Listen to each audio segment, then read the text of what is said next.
Hello everybody and welcome to today's Sunday Q&A. I'm back. Yeah, it's been a bit of an ordeal, I'll be honest with you. Yeah. But before we go on, I would like to say firstly and most importantly, thank you very much to my neighbour Dick for lending me his lawnmower, because it's one of the things when things just go wrong, they just go wrong, and then the next thing goes wrong, and then the next thing goes wrong, and then don't get me wrong, it's been catastrophic. And then today I went to pull the cord of my lawnmower and it kind of came off my head. But fortunately he lent me a lawnmower, so I sorted out the garden anyway. So, but yeah. So we'll start off with a question from Johnny13. It says, is Van Gogh Van gone? Effectively, Johnny, yes, it has. Stuff has gone on. Drop the pen there, sorry. Stuff has gone on. An awful lot of stuff has gone on. Literally one thing after the other that became a perfect storm that made it utterly untenable. I tried to get myself in a position where I was just running on my own in a lorry, and then one thing happened, then the next thing happened, then the next thing happened, and then I just kind of went no. And also, I had a friend of mine who kind of was kind enough to offer me a job. I've never worked for anyone before. I've always worked for myself. But they're a good company and they've got a lot of backing and they're going places. And he says, look, I want to surround myself with decent people. And he said, no, bless him, he took me on nevertheless. And he said, no, I believe in you and I believe you know what you're doing and I believe that you will be a massive asset. So will you come on with us? And we spoke about it. And so, yes, I am now part of a new company, hence a new truck, Eloise, which will be more videos on when I finally work out how to do a video on how to explain adaptive cruise control, where I could actually do a video where I could actually show the dashboard working out cameras. But no, as regarding everything that has gone on before, I'm in the process of winding it up. It's going to take quite a long time. It's very, very involved. And of course, and the other thing I'm going to say is I'm going to stop talking about it. Because on the channel in the past, it's kind of, we do the questions, and also I talk about where I'm going. And to be honest with you, I think I've drifted from where I believe the channel needs to be. I mean, there's a couple of things that I say. There was a guy, Mr. Willie Brightside, he said, I love these videos. I'm not a courier driver. I do not know any courier drivers. In fact, I'm visually impaired. I can't even drive. He said, but I love YouTube channels where one person is just talking about their job. It's fascinating to me. So I kind of get that side of things. And also, more importantly, user MG says, Pete, this is the first time I've ever commented on a YouTube channel in my life, but I feel the time is right. From watching your videos, it has inspired me to take the leap into the logistics industry. I passed my exams, HGV, ADR, etc. And I now have a company. I'm set up, I'm rocking and rolling, so thank you. If I hadn't stumbled across your videos, all this would never have happened. So keep doing what you're doing, because you don't realise the good you're actually doing. Hopefully one day our paths will cross and I'll buy you a pint. Well, I'm definitely up for that one, my friend. But you see, rather than focusing on helping people, I've kind of diverted it all to making it just a little bit more about me, and I don't want to do that anymore. I don't think that's I ain't that important. I'm just here making the video. Don't get me wrong, I'm just here, that's fine, but I'm just here making the videos, and the plan was always really so that I can show people the mistakes that I have made, so they don't have to make these mistakes. And it turns out that over the period of the next 5 years, I have made some quite monumental mistakes. But I don't want to talk about it. Instead, I'm going to write about them. And I'm 4,000 words in, and I will continue to be 4,000 words in. It will take a little while, but one day there will be the book, Pete the Courier Driver, The Life of Pete the Courier Driver, Take Care, Take Money. I'm in the process. If, of course, you can't wait that long to read the book, then there's another one. Available at Amazon. Shall I go on, Mum? That was another hurricane that happened to me. My friends, I've now been christened the name as basically the roller coaster driver, as I seem to be like the Big Dipper. My life just seems to go like that, up and down, up and down. I'm at the stage now where I'm kind of 54. and I fancy a bit of stability. So with that in mind, like I say, I've taken a job with a firm, and I'm doing their social media as well. So as things progress and as I get a little bit more established, there'll be more videos. I'm going to do some videos for them, and you'll see about, maybe what the difference is. I mean, don't get me wrong, I'm still running on the lorry. I am still on the CX for the firm now. And you'll get to see the difference between running for yourself and running for someone else. I have been working particularly hard, I've got to say. I mean, I had a couple of tips in Newcastle at 8 o'clock at night, 10 o'clock at night, and a trip to Huddersfield, which was a 2 o'clock start, but I don't mind. I always said I don't mind the collar, as long as there's money at the end of it, and they've been very supportive. And I just, like when you get a feeling, I've always said the thing about in life is you're going down like a corridor, and doors open on the left and doors open on the right, and the doors open on the left are the easy doors to open, but they're the ones with slides going down, and the doors to the right open, and they're the ones with stairs climbing up, but you get to a higher place. And I can't help feeling the door on the right has opened, and this is the right time to jump on board, because I'm at the beginning of something that could be good. That's what I hope for. Anyway, but what I want to say is, today's Q&A will probably be relatively short, and I'd also like to say thank you very much for all your comments and all your support over the last few videos. I know I haven't commented, but if I went back through all of it, we'd have a Q&A that's probably longer than Dances with Wolves. So, contemporary reference to the 18 to 25-year-olds there. So what I want to do is I went back through the videos, and I want to try to focus a little bit more. We probably will end up chatting about the last video, because that's what you end up doing, and focusing a little bit more on questions that people have and things that we can do to help people, and also questions, just a general bit of sort of tomfoolery as you do, and also questions that I might have, like what does this button do? But so we're going to go straight in with the wise guys. Ian C11 Yan says, now this is the one about, he put this one out here. And so as usual, I just read the comments out but I just thought I'd like to make people aware of this. Not that you should, but the option is there. And he's talking about sort of points and stuff on vehicles. Is if you register a vehicle in the limited company name with no company secretary, automatic fines go to the company. If you fail then to nominate a driver, the offence is failing to provide a driver. But you can't put points on a limited company, as it doesn't have a licence, so you take the £1,000 fine. Yes, it's £1,000, but sometimes it's easy to pay the more the drama. Now, that one I put out there because I was a bit like, what? I don't quite know where he's going with that one. But I thought that'd be an interesting discussion point, because I can understand how a lot of people may find themselves in a position where they've got to take points. And if your points start to sort of crank up a little bit, you think, I could be in danger of losing my profession here.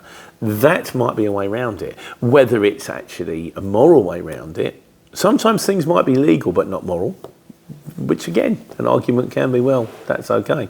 The law's the law, but I thought we'd stick that one out there. Also, Mr. Bruce says, it's the same thing. Oh yeah, now we're talking about how to save time on your clock. Now, because if you drive if you rather than taking an hour break, you could take a 45-minute break, drive for a minute, then take another 15-minute break, and that means the next time you stop, you'd only have to stop for half an hour. Whereas if you hadn't done that, you'd have to stop 3/4 of an hour. It's to do with drivers, it's just to do with HGV driving time and stuff like that. Mr. Bruce says, it's the same thing I do when I start a day if I know I'm going to have a busy day.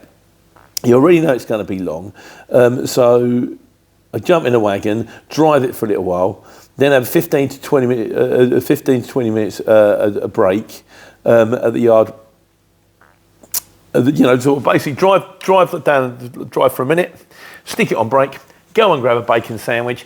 So what he's saying is, if you know you've got a busy day, rather than starting at 8 o'clock, you could, or I'll say 6 o'clock then, you could start at 20 to 6, drive it for a minute, go and grab yourself a bacon sandwich, have a rest, and then you've got 15 minutes or 20 minutes because of your work time directive, because you have to have 20 minutes break within the first 6 hours.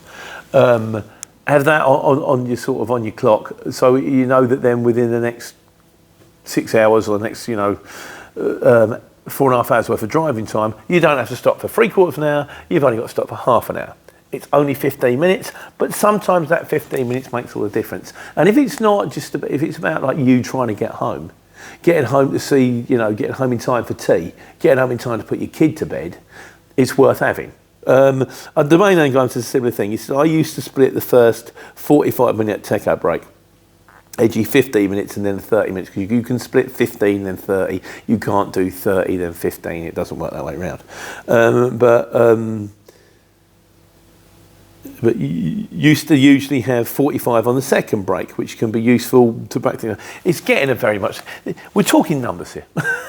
What I find about the driving hours is I think they educate people wrongly, because it seems to me that a lot of drivers think that if once they've cleared their time, they've done their first 4.5 hours. It strikes me, I would always do it the other way round. I tend to try to get within the first hour and a half of driving, a 45-minute break, if I can. 15 minutes at the yard, or 15 minutes doing this, or picking up, then getting to drop off relatively close and having half an hour. And then I know within the remaining 9 hours on a 10-hour day, I've only got to have a 45-minute break to clear it. It's yeah, I know, it's a little bit. But like I say, and also, like I said, we're trying to bring the channel back to more about the helping people thing. So we're on the miscellaneous now, which is Radish Dali says, what is the best exchange company to find jobs for in 18-ton trucks? Thanks. I would say, Radish, that probably still the best one is probably the haulage exchange, because the jobs are live and because they're real and there's more of them. You can join these other people, they'll tell you there are jobs on there, and then you look at them and you sort of, they go, oh yeah, that one went last week, mate. The haulage exchange is expensive and it is kind of relatively unforgiving, but at the same time it's kind of got a little bit of a monopoly. I presume the reason they charge the money that they do is because they've got a bit of a monopoly on there, and it is the best platform out there. I'm lucky enough now that I'm with a firm. The haulage exchange was always based on being a backload platform, which means you send the lorry somewhere and then we use the haulage exchange to get it back. I'm now lucky enough to be working with a firm where I can actually start to use the haulage exchange for what it's supposed to be used for, as a backload platform, because the firm I'm working for now has basically come into existence as a result of the fact they've got their own storage, they've got their own customers, they've got their own product that they need to be shipped, and they need these products to be shipped by reliable drivers. They don't just want any Tom, Dick or Harry to come in. Some of them are quite high value goods. And so they want reliable people, and sometimes it might need to be meet the fitters at 10 o'clock at night. Sometimes it might need to be, well, this needs to be 150 miles away, but it needs to be at 6 o'clock in the morning. So they don't want people not turning up. So that's kind of how I've fallen in with these people, But of course, say you end up in Huddersfield, I need a job coming back. So I'm currently driver and planner. I'm booking. There's only 2 of us, but it's about to be 3. So I'm down to booking jobs coming back. So, and it'll be interesting from my point of view, and hopefully from your point of view, to be able to see, sort of like, I'm learning more. I'm learning more about the game. I mean, I always said I haven't got a clue what I'm doing. It's certainly true, I haven't got a clue what I'm doing.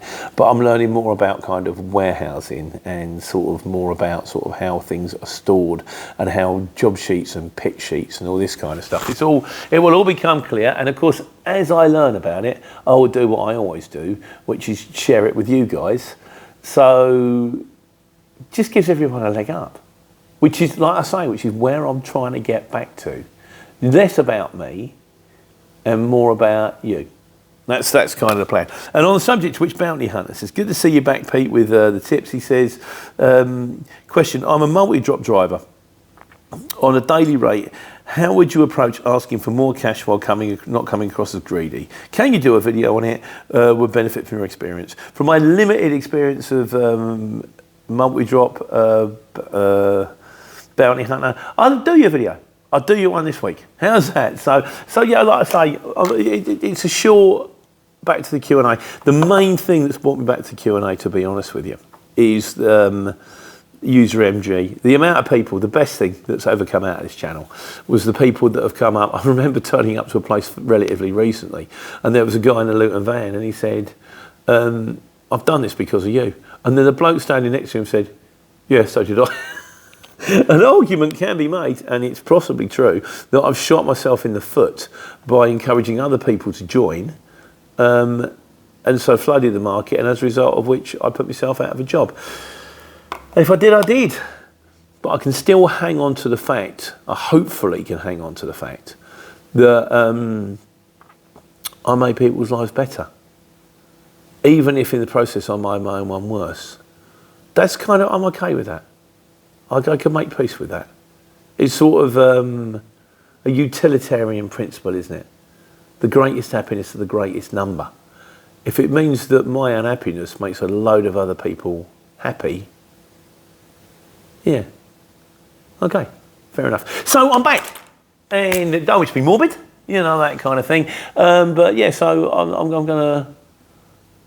We'll give you a peek behind the velvet curtain. We'll let you know what entails with my new firm, Transport IT. That's the name of the new firm. And of course, I'm now in a new motor, which is quite nice. And so, yeah, I'm learning about adaptive speed control and sort of lane drifting. There's a lane drifting thing on it. I'll do a video for you. But I just want to say, through all this, it's been tough. The truth will out in the form of a novel. Yeah, sort of. But if you can't wait, it's a cracking read. Shall I go on, Mum? Absolute shocker. Yeah, it's been a bit of a tornado of a life. But yeah, there'll be a link in there for you. But you know, I'm sure if I process it, if I work on it, I can bang it out pretty quickly. And you can read all about it and read about how I learned how to not take care or take money. Thanks for your support.